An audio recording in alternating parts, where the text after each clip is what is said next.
The stepfather was always a prime suspect right off the beginning. You felt that from the beginning? Yeah. But you don't feel that now? No, I don't feel that at all. I asked for the lie detector exam, the polygraph exam. Okay, you mentioned you offered to take a polygraph test? Yeah. Did the RCMP take you up on that? Yes, it did. And how did that unfold? That unfolded in my favor. They obviously know I wasn't lying about anything. So they said, yep, great, thank you, come in for a polygraph test. Yeah, it took a little while to set up. And when did you do that test? I don't know the exact date, but that would be at least 3 weeks ago, probably. So roughly 3 weeks after the disappearance? Yeah. Were you nervous? Yeah, I was extremely nervous. Especially with the first question they asked you, did you kill Lily and Jack?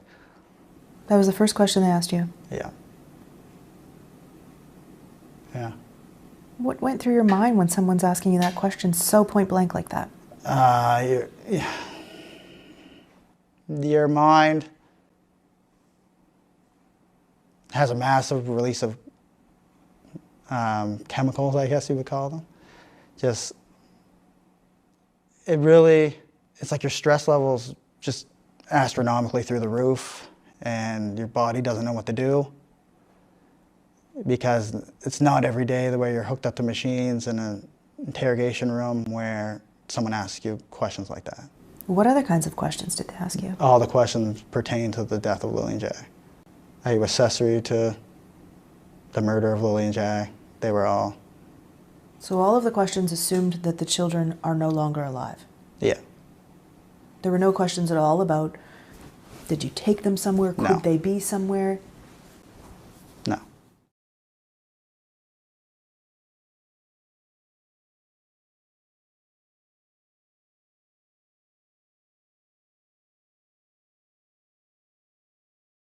Do you know who else actually took a polygraph test?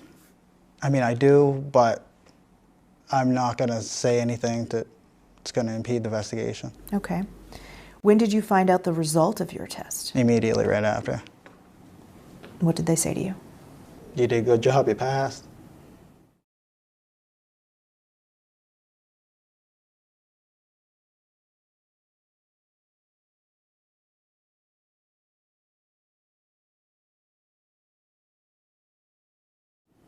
And how did that feel? Good. And did you feel that there was any further suspicion on you after that point, or was that sort of conclusive? No, that was really when I seen the turning point for it's starting to taper off with investigators. Do you know if Malaya has taken one? I don't know if I can say it, but I will anyway. Yes, she did take one. Okay, she took one. Do you know the result? No. RCMP weren't allowed to tell me I asked.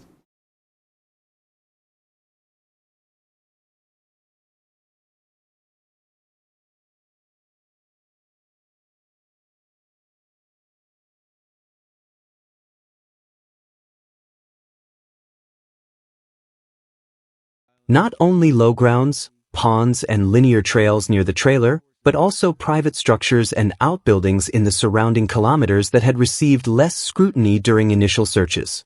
Another possibility under consideration is that if a misadventure occurred early and parties later sought to hide evidence, someone might have transported items or people to a secondary site before attempting to erase electronic trails. Again, these are investigative avenues, not conclusions. The renewed focus has brought a flurry of activity to Gearlock Road and adjacent properties. Neighbors have reported seeing unmarked vehicles, floodlights, and forensic teams returning after dark to comb through brush and examine structures, including a small storage shed and drainage sites. Investigators say this is standard procedure when new technical data suggests further excavation, sampling, or controlled searches may yield trace evidence, soil samples, small fibers, tire track casts, or DNA swabs. Forensic scientists emphasize that the passage of time and prior searcher traffic complicate these efforts. The area was already subject to extensive volunteer and police searches earlier in the investigation, so preserving chain of custody and distinguishing new findings from earlier disturbances is crucial. Across town and in forensic labs, analysts are working to validate both the surveillance and the reconstructed GPS traces. Video enhancement teams aim to sharpen frames, read faint characters on plates, and isolate tool marks on tires. Digital forensic examiners are parsing complete recovery of deleted files, analyzing cloud backups, and mapping device metadata across multiple platforms. If those labs produce confirmatory results, a positive identification of a vehicle tied to a registered owner, a matched plate number, or an incontrovertible GPS trail from a device assigned to a person of interest, investigators say they will have the legal basis to pursue criminal charges where appropriate. Until that point, the RCMP has kept its public statements cautious, noting only that leads are promising but that analysis remains in progress. The human dimension of this renewed push is intense. Family members and relatives who have been living with uncertainty for months now face the prospect that evidence may point to deliberate concealment rather than a tragic wandering. That prospect is wrenching, and it has generated a range of reactions in the community. Relief that investigators appear to be closing in on verifiable traces, and dread at the implications if the technical evidence withstands scrutiny. At the same time, volunteer search groups and relatives have emphasized the need for careful, forensic-grade searches over sensational speculation. In cases involving missing children, the community's quest for answers can easily collide with legal imperatives. Investigators must balance transparency with the need to protect operational integrity and avoid tipping off people under investigation. Legal and procedural steps are actively being taken. Investigators have obtained court authorizations to search phone records, bank transactions, and surveillance archives, the kinds of warrants that allow them to collect corroborative evidence from telecommunications companies, financial institutions, and private camera owners. That paperwork is slow and deliberate by design. It preserves the admissibility of the resulting material in court and protects against claims of unlawful search. Ahead of any criminal filing, prosecutors will demand a high standard of proof.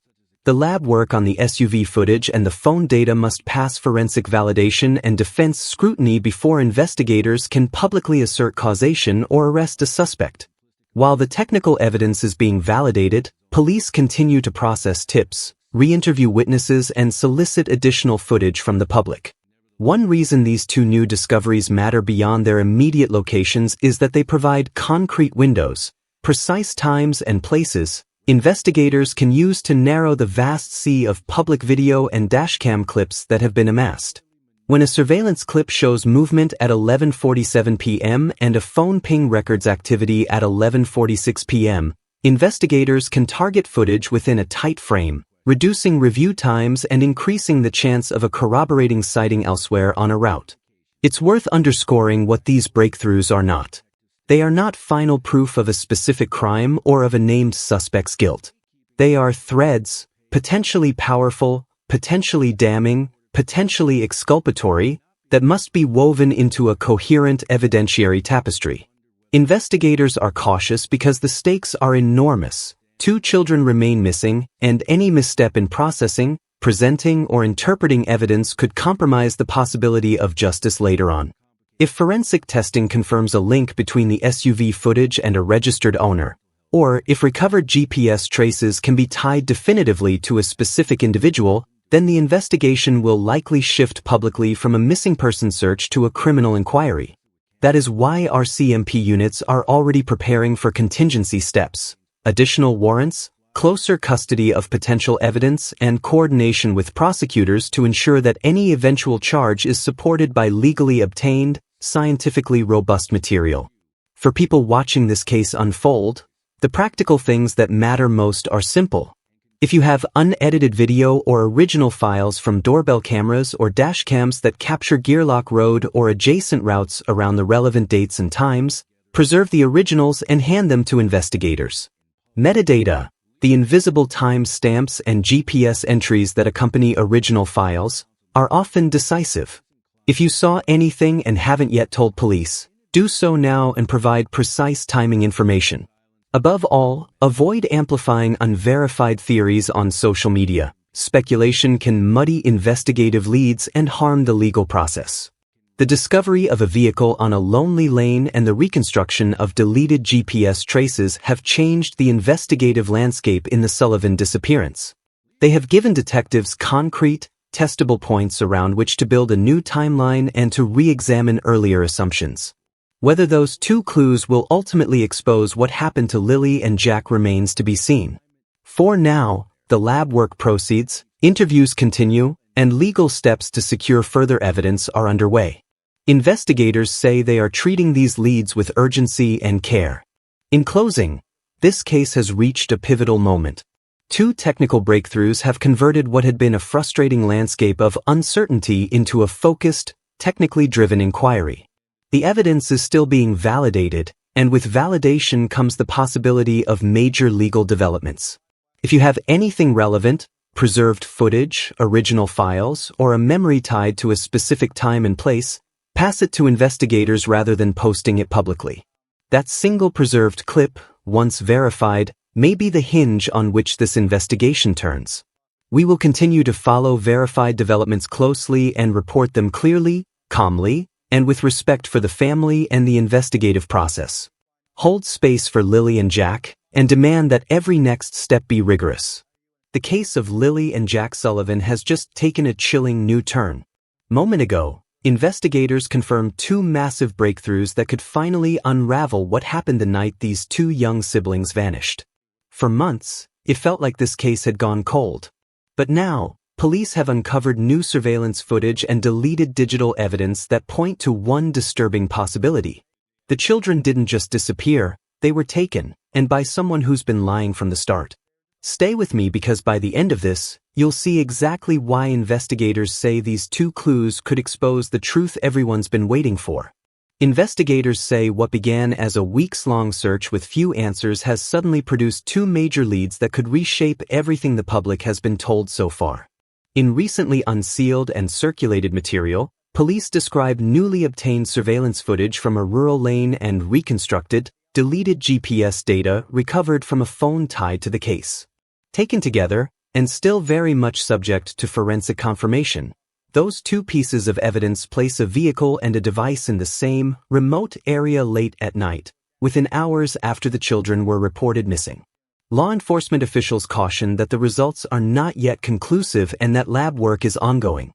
But the pattern raises a difficult possibility investigators cannot ignore, that the disappearance may involve someone who deliberately concealed movement and data in the hours after the children went missing. The first development centers on surveillance footage from a private motion-activated camera on a property along Gearlock Road.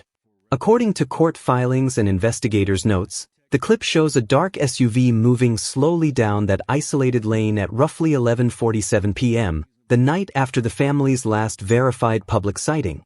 The vehicle's profile, make, model, and a small decal visible on the rear window reportedly matched features of an SUV associated with a person who had previously told police they remained on the property that night. RCMP sources who spoke on background say investigators treated that match as immediately significant. If the vehicle belonged to someone who had claimed not to have left, the footage would directly contradict that statement and require an urgent re-examination of their timeline. For detectives, the footage offered more than just a silhouette. Forensic video specialists began work straight away, enhancing frames, analyzing headlight reflections, and studying wheel impressions left on soft gravel beside the road. They looked for license plate fragments, tire tread patterns, and any distinguishing marks on the vehicle that could be corroborated with registration records and witness testimony. Investigators also mapped the vehicle's apparent route and looked for any other cameras, security systems on nearby homes, traffic or business cameras, dashcam captures from passing drivers that might have recorded the same SUV from a different angle or at a slightly different time.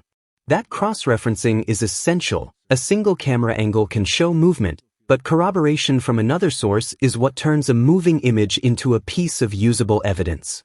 At the same time, investigators were careful to stress the footage's limitations.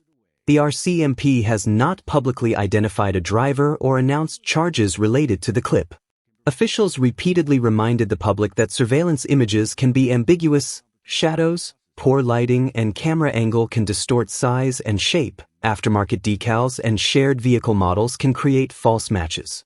Still, the appearance of a vehicle in a place and at a time previously thought unremarkable shifted the inquiry. It expanded the physical search boundaries, prompted new warrants and focused attention on adjoining properties and access routes that had been considered lower priority during initial sweeps. For a case that had felt stalled, the video provided an operational pivot, a new geographic and temporal anchor around which investigators could reframe interviews, re-examine evidence, and request additional technical data. Not long after the SUV footage surfaced, digital forensics teams reported a second, potentially corroborating discovery: deleted GPS data reconstructed from a phone associated with a person connected to the case. According to investigators, the phone's recovered metadata contained location pings that placed it near the same stretch of Gearlock Road between roughly 11:45 p.m. and just after midnight. Forensics specialists describe this kind of reconstruction as painstaking work. Even when a device has been intentionally wiped, remnants of activity can remain in backups, cloud logs, carrier records, or residual files. In some cases, deleted data can be reconstructed from fragments cached on servers or through careful analysis of system logs that survive deletion commands. What makes these recovered GPS traces striking, if they withstand validation, is the temporal and spatial proximity to the surveillance clip. Investigators overlaid the reconstructed phone movements onto the time-stamped frames from the camera and found an alignment down to the minute in preliminary internal briefings. That confluence of evidence is what prompted a rapid escalation in search activity. Detectives returned to a shed and other structures several kilometers away, executed new search warrants, and re-interviewed witnesses whose earlier statements now appeared inconsistent with the emerging technical timeline. Equally concerning to investigators was the phone's subsequent behavior. Forensics teams say the device was subject to a deliberate data wipe shortly after the recorded GPS activity. System logs show deletion commands consistent with someone actively clearing the device. That kind of targeted removal is a red flag to digital investigators because it suggests awareness of the device's evidentiary value and an intent to erase traces. Yet digital deletion is not definitive proof of guilt. It can also reflect panic, legal fear, or a desire to remove personal material unrelated to the case. That ambiguity is exactly why investigators are moving carefully. They must distinguish between intentional concealment motivated by culpability and other reasons people might wipe a device. The combination of the two discoveries, a vehicle on a rural lane at close to midnight and GPS traces from a deleted phone in the same place and time, has already changed the scope of the inquiry. Where initial accounts were centered on a daytime window and focused on the possibility the children wandered from the yard, police now have reason to explore alternate timelines and movement corridors during the late-night hours. That does not, at least not yet, prove abduction or identify a perpetrator. It does, however, make it reasonable for investigators to act as if concealment occurred, searching secondary locations, reviewing earlier interviews for inconsistencies, and compiling a timeline that places people and devices where they were previously not known to be. That reconstitution of events is producing new theories among detectives, not as public pronouncements, but as internal hypotheses to be tested. One working scenario being explored is that the children may have been moved from one location to another after their disappearance, rather than remaining in a single spot and succumbing to exposure or accident. In practice, this means investigators are widening their search geography.